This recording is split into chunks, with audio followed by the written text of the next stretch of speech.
Hello friends and welcome to improve learning with Aditya. दोस्तों, आज मैं आप लोग के सामने 31 अक्टूबर के साथ साथ 1 और 2 नवंबर की जो टॉप करंट अफेयर्स के क्वेश्चन है आप लोग के सामने लेके आया हूं। तो ये वीडियो अगर आप लोग को पसंद आती है तो इसे ज़्यादा से ज़्यादा लाइक अपने दोस्तों में शेयर कीजिएगा, लेकिन उसके लिए आप इस वीडियो को पूरा देखिएगा। साथ ही साथ अगर आप लोग इस चैनल पर नए हैं तो इसे सब्सक्राइब करके बेल नोटिफिकेशन ऑन कर लीजिएगा। चलिए हम आज के पहले क्वेश्चन की तरफ चलते हैं। हमारा आज का पहला क्वेश्चन है कि अभी हाल ही में राष्ट्रीय एकता दिवस कब मनाया गया है। तो अभी हाल ही में राष्ट्रीय एकता दिवस मनाया गया है 31 अक्टूबर को। जैसा कि आपको पिक्चर में दिखाई दे रहा होगा कि ये हैं सरदार वल्लभ भाई पटेल, और इन्हीं के जयंती पर, इन्हीं के जन्म दिवस पर यह राष्ट्रीय एकता दिवस मनाया जाता है। अब ये क्यों बनाया जाता है थोड़ा सा और मैं बता दूं इनके बारे में। तो भारत के लौह पुरुष जो सरदार वल्लभ भाई पटेल थे, उन्होंने क्या किया था कि राष्ट्र को एकजुट करने का प्रयास किया था, अर्थात राष्ट्र को एकजुट किया था, जिसके लिए नर्मदा नदी के तट पर इनकी एक स्टैचू ऑफ यूनिटी भी बनाई गई है, जो कि विश्व की सबसे ऊंची प्रतिमा है। और उनके इसी प्रयास को स्वीकार करने के लिए राष्ट्रीय एकता दिवस उनके जन्म दिवस पर मनाया जाता है, और यह भारत सरकार द्वारा 2014 में शुरू किया गया था इस दिवस को मनाना। हमारा नेक्स्ट क्वेश्चन है कि हाल ही में वर्ल्ड सिटी डे अर्थात विश्व नगर दिवस कब मनाया गया है। तो विश्व नगर दिवस भी मनाया गया है 31 अक्टूबर को। अब ये क्यों मनाया जाता है तो इसके बारे में भी आपको थोड़ा सा बता देता हूँ। विश्व शहर दिवस या नगर दिवस प्रतिवर्ष 31 अक्टूबर को मनाया जाता है, और इस बार का इसका विषय है बेहतर शहर बेहतर जीवन। यह दिवस शहरीकरण की सफलताओं को बढ़ावा देने के लिए और शहरीकरण से विभिन्न जो चुनौतियां हैं उनका समाधान करने के उद्देश्य से मनाया जाता है। संयुक्त राष्ट्र महासभा ने 31 अक्टूबर को विश्व शहर दिवस के रूप में नामित किया। हमारा अगला क्वेश्चन है कि बाय बाय कोरोना नामक दुनिया की पहली वैज्ञानिक कार्टून पुस्तक के लेखक कौन है।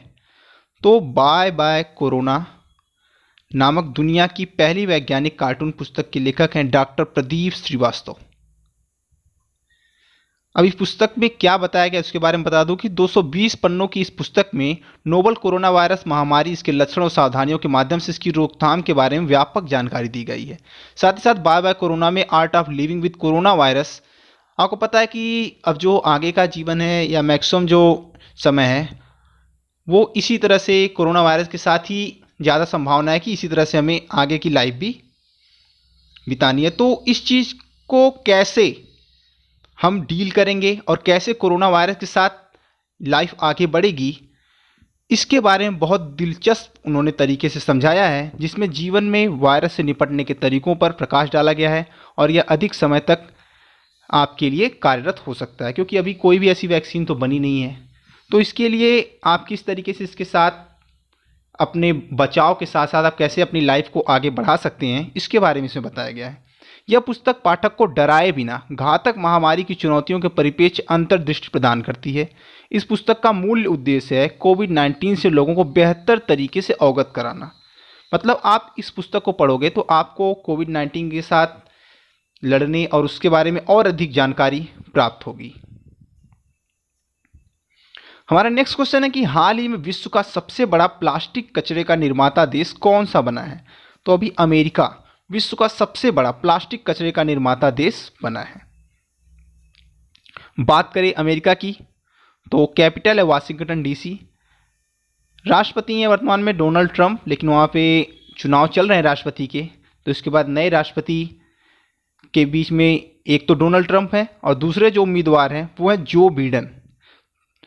इसके अलावा मुख्य न्यायाधीश हैं जॉन रॉबर्ट्स और करेंसी है यूएस डॉलर। नेक्स्ट क्वेश्चन हमारा कि अभी हाल ही में के शर्मा किस केंद्र शासित प्रदेश के नए चुनाव आयुक्त नियुक्त हुए हैं। तो अभी हाल ही में के शर्मा जम्मू कश्मीर के नए चुनाव आयुक्त नियुक्त हुए हैं। बात करें जम्मू कश्मीर की तो उसकी ग्रीष्मकालीन कैपिटल है श्रीनगर, जबकि शीतकालीन कैपिटल है जम्मू।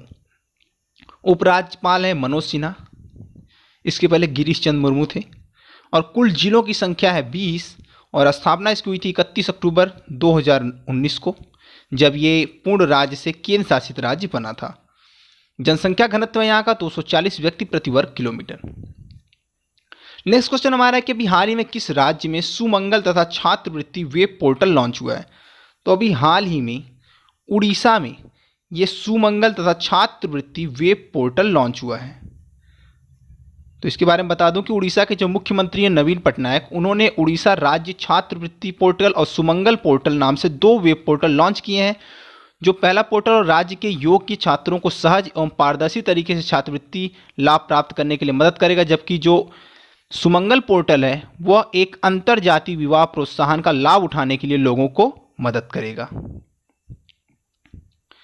अब उड़ीसा के बारे में देख लेते हैं। तो उड़ीसा की कैपिटल है भुवनेश्वर, मुख्यमंत्री है नवीन पटनायक, राज्यपाल हैं गणेशी लाल, राज्यसभा में कुल सीटें हैं 10, लोकसभा में कुल सीटें हैं 20, कुल जिले हैं यहाँ पे 30 और इसका गठन हुआ था 26 जनवरी 1950 को।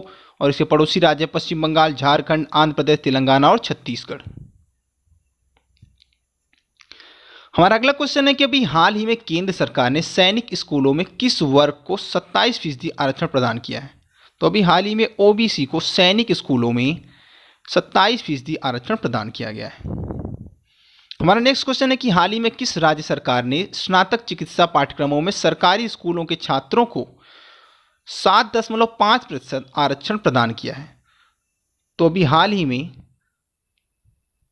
जो तमिलनाडु की गवर्नमेंट है उसने स्नातक चिकित्सा पाठ्यक्रमों में सरकारी स्कूलों के छात्रों को 7.5% आरक्षण प्रदान किया है।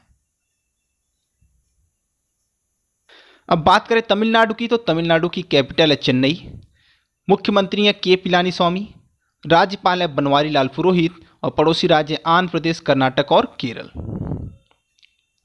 अगला क्वेश्चन हमारा है कि भारत के नए मुख्य सूचना आयुक्त चीफ इंफॉर्मेशन कमिश्नर कौन बने हैं? तो जो पिक्चर में दिखाई दे रहे हैं ये हैं यशवर्धन सिन्हा और यही अभी भारत के मुख्य सूचना आयुक्त चीफ इंफॉर्मेशन कमिश्नर बने हैं। अब यशवर्धन सिन्हा के बारे में बता दूं तो ये पहले भी सूचना आयुक्त रह चुके हैं और ये 1981 बैच के भारतीय विदेश सेना अर्थात विदेश सेवा अर्थात IFS के अधिकारी थे, जो ब्रिटेन में भारत के उच्चायुक्त भी रह चुके हैं।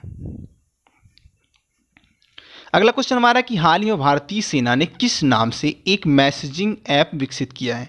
तो अभी हाल ही में भारतीय सेना ने सिक्योर एप्लीकेशन फॉर इंटरनेट अर्थात साई नाम से एक मैसेजिंग ऐप विकसित किया है। अब ये क्या है तो इसके बारे में आपको बता दूं कि आत्मनिर्भर भारत अर्थात अभियान के तहत भारतीय आर्मी ने एक नया मैसेजिंग ऐप डेवलप किया है। इंडियन आर्मी द्वारा लॉन्च किया गया इस मैसेजिंग ऐप को भी मैंने आपको बताया secure application for the internet नाम दिया गया है। यह ऐप इंटरनेट के जरिए एंड्रॉयड प्लेटफॉर्म पर end to end secure voice, text और वीडियो कॉलिंग सर्विस सपोर्ट करता है। हमारा अगला क्वेश्चन है कि अभी हाल ही में विश्व शाकाहारी दिवस कब मनाया गया है? तो अभी हाल ही में 1 नवंबर को विश्व शाकाहारी दिवस मनाया जाए। तो अब ये क्यों मनाया गया विश्व शाकाहारी दिवस? तो इसके बारे में देख लेते हैं कि जो विश्व शाकाहारी दिवस है यह 1977 में उत्तरी अमेरिकी शाकाहारी समाज का स्थापना दिवस है और 1978 में अंतर्राष्ट्रीय शाकाहारी संघ द्वारा शाकाहार से खुशी, करुणा और जीवन वृद्धि की संभावनाओं को बढ़ावा देने तथा इसका समर्थन करने के लिए तथा शाकाहारी जीवन शैली के नैतिक, पर्यावरणीय, स्वास्थ्य और मानवीय लाभों के बारे में लोगों को जागरूक करने के लिए हर साल 1 नवंबर को पूरे विश्व में मनाया जाता है। नेक्स्ट क्वेश्चन है कि अभी हाल ही में भारत ने किस सब्जी के बीज के निर्यात पर प्रतिबंध लगा दिया है?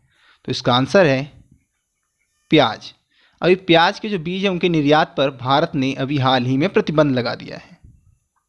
आपको पता है कि वर्तमान में प्याज की कीमतें क्या, सारे सब्जी की जो कीमतें काफ़ी ज़्यादा हो गई हैं और इसका एक बहुत बड़ा कारण है कि लगभग 36,000 जो टन प्याज थी वो गोदामों में ही सड़ गई, जिसकी वजह से जो थोक व्यापारी थे वो अपने यहाँ इसका भंडारण करने लगे हैं और जिससे प्याज की कीमतें काफ़ी ज़्यादा बढ़ गई हैं।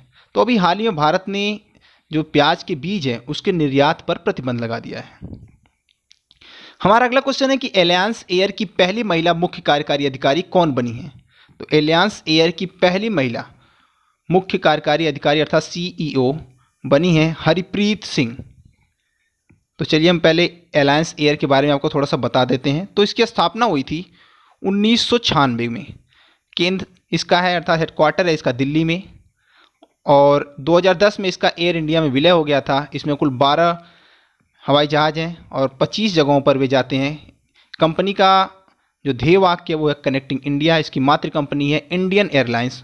इसका मुख्यालय भी मैंने बताया कि दिल्ली है और इसके जो प्रमुख हैं वो हैं अश्विनी लोहानी। अगला क्वेश्चन हमारा है कि हाल ही में आरपीएफ ने महिला यात्रियों की सुरक्षा के लिए किस पहल की शुरुआत की है। तो अभी हाल ही में आरपीएफ ने महिला यात्रियों की सुरक्षा के लिए मेरी सहेली नाम से एक पहल की शुरुआत की है। तो इसके बारे में मैं आपको बता दूं तो अभी हाल ही में आरपीएफ ने ट्रेनों में महिला यात्रियों को सुरक्षा प्रदान करने के लिए मेरी सहेली अभियान की शुरुआत की है। इसके लिए क्या होगा कि जो आरपीएफ की महिला विंग को तैयार किया गया जो ट्रेनों में महिलाओं का हाल चाल पूछने के साथ साथ सुरक्षा प्रदान करेंगी। इसके यात्रा के दौरान जो महिलाओं के साथ होने वाले अपराध हैं उनमें कमी आएगी। रेलवे सुरक्षा बल द्वारा मेरी सहेली अभियान की शुरुआत से अब ट्रेन में अकेले सफर करने वाली महिलाओं को डरने की जरूरत नहीं है और मेरी सहेली अभियान के तहत रेलवे प्रोटेक्शन फोर्स जो महिलाओं को जागरूक करेगी और अकेले सफर कर रही महिलाओं से यात्रा की जानकारी लेती रहेगी। हमारा अगला क्वेश्चन है कि हाल ही में किस राज्य के मुख्यमंत्री द्वारा धरणी नाम से एक पोर्टल लॉन्च किया गया है। तो अभी हाल ही में तेलंगाना गवर्नमेंट ने धरणी नाम से एक पोर्टल लॉन्च किया है। तो इसके बारे में आपको थोड़ा सा बता दूं, जो धरणी पोर्टल है यह एक एकीकृत भूमि रिकॉर्ड प्रबंधन प्रणाली है। इसको राष्ट्रीय सूचना केंद्र ने विकसित किया है अर्थात एनआईसी ने विकसित किया है। तेलंगाना राज्य की लगभग 1,45,000 एकड़ जमीनों का रिकॉर्ड्स इस धरणी पोर्टल में राज्य सरकार द्वारा ऑनलाइन उपलब्ध कराया जाएगा। देश और विदेश में रह रहे लोग इस पोर्टल के माध्यम से अपनी जमीनों का रिकॉर्ड्स ऑनलाइन तरीके से देख सकेंगे। इस पोर्टल के माध्यम से भूमि पंजीकरण और बिक्री तथा विरासत से संबंधित जो हस्तांतरण सहित सभी संपत्तियों के जो स्वामित्व का रिकॉर्ड है वो एक जगह पर उसका समाधान दिया जाएगा। बात करें तेलंगाना की तो कैपिटल है वहाँ की हैदराबाद। मुख्यमंत्री हैं के चंद्रशेखर राव। राज्यपाल हैं तमिलसाई सौंदरराजन। विधान परिषद में कुल सीटें हैं 46। विधानसभा में कुल सीटें 119। राज्यसभा में कुल सीटें 7। लोकसभा में कुल सीटें 17 और 18 फरवरी 2014 को तेलंगाना बिल से लोकसभा में पास हुआ और उसके बाद राज्यसभा से मंजूरी मिलने के बाद राष्ट्रपति के दस्तखत के साथ ही ये भारत का उस समय का 29वां राज्य बन गया था। लेकिन वर्तमान में कुल भारत में 28 राज्य हैं क्योंकि जो जम्मू कश्मीर था वो उस समय पूर्ण राज्य था लेकिन वर्तमान में वो केंद्र शासित राज्य बन गया है। हमारा अगला क्वेश्चन है कि हाल ही में इलेक्ट्रिक वाहन नीति लागू करने वाला देश का तीसरा राज्य कौन बना है। तो अभी हाल ही में इलेक्ट्रिक वाहन नीति लागू करने वाला देश का तीसरा राज्य बना है तेलंगाना। इसके अलावा पहले और दूसरे राज्य की अगर बात करें तो है गुजरात और दिल्ली। यहां पर भी इलेक्ट्रिक वाहन नीति पहले से लागू है। हमारा अगला क्वेश्चन है कि हाल ही में किस राज्य में देश का पहला टायर पार्क बनाए जाने की घोषणा हुई है। तो अभी हाल ही में पश्चिम बंगाल में देश का पहला टायर पार्क बनाए जाने की घोषणा हुई है। अब ये टायर पार्क कैसे बनेगा क्या इसके बारे में आपको बता दूं तो पश्चिम बंगाल में भारत का पहला टायर पार्क बनेगा जहां बेकार हो चुके टायरों उसे खराब हिस्सों से कलाकृतियों की प्रदर्शनी की जाएगी। पश्चिम बंगाल सरकार के एक अधिकारी ने इसे एक अद्भुत अवधारणा भी करार दिया। साथ ही कहा गया कि इस तरह का पार्क देश में कहीं भी नहीं है। उन्होंने कहा कि इस अवधारणा के पीछे का मुख्य विचार है कचरे को कैसे कला में तब्दील किया जाता है अर्थात जितने भी बेकार पड़े टायर हैं उनसे विभिन्न प्रकार की कलाकृतियां बनाई जाएगी और उनकी प्रदर्शनी लगाई जाएगी और ऐसा भारत में पहली बार होने वाला है। तो चलिए पश्चिम बंगाल के बारे में देख लेते हैं। पश्चिम बंगाल की कैपिटल है कोलकाता। मुख्यमंत्री हैं ममता बनर्जी। राज्यपाल है जगदीप धनखड़। विधानसभा में कुल सीटें हैं 295। स्थापना हुई थी 26 जनवरी 1950 को और यहाँ के कुछ फेमस पर्सनालिटीज़ की बात करें तो सुभाष चंद्र बोस जी, जगदीश चंद्र बोस, श्यामा प्रसाद मुखर्जी, राजा राम मोहन राय, स्वामी विवेकानंद, सौरव गांगुली, प्रणब मुखर्जी इनका भी हाल ही में देहांत हुआ था, रविन्द्रनाथ टैगोर और खुदीम राम बोस।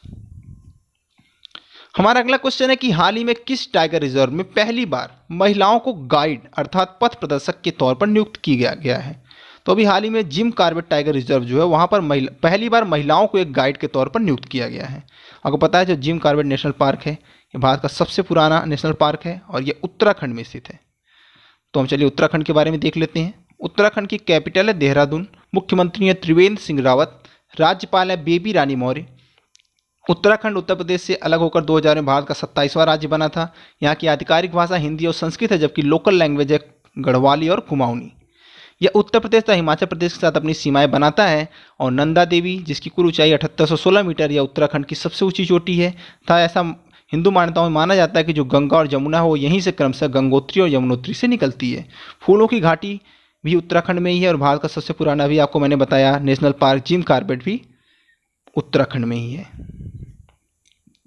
नेक्स्ट क्वेश्चन हमारा है कि हाल ही में जारी पब्लिक अफेयर्स इंडेक्स सुशासन के आधार पर, अर्थात जो ये लिस्ट तैयार की गई है ये राज्यों के सुशासन के आधार पर कि वहाँ पर कितना अच्छा शासन चल रहा है, उसके आधार पर एक पब्लिक अफेयर्स इंडेक्स 2020 जारी किया गया। इस सूची में शीर्ष पर कौन है? तो इस सूची में शीर्ष पर है केरल। तो केरल के बारे में देख लेते हैं। केरल की कैपिटल है तिरुवनंतपुरम, मुख्यमंत्री है पिनरई विजयन, राज्यपाल है आरिफ मोहम्मद खान, साक्षरता दर वर्तमान में 96% है। भारत का सबसे साक्षर राज्य है और उसके बाद जो नंबर आता है वो है दिल्ली का। सांत घाटी तथा पेरियार वन्य जीव अभ्यारण्य भी केरला में ही है। हमारा अगला क्वेश्चन है कि हाल ही में किस ऑनलाइन पेमेंट प्लेटफॉर्म ने डिजिटल गोल्ड लॉन्च करने की घोषणा की है? तो अभी हाल ही में भारत पे ने डिजिटल गोल्ड लॉन्च करने की घोषणा की है। बात करें इसके ब्रांड एम्बेसडर की भारत पे के, तो वो है सलमान खान।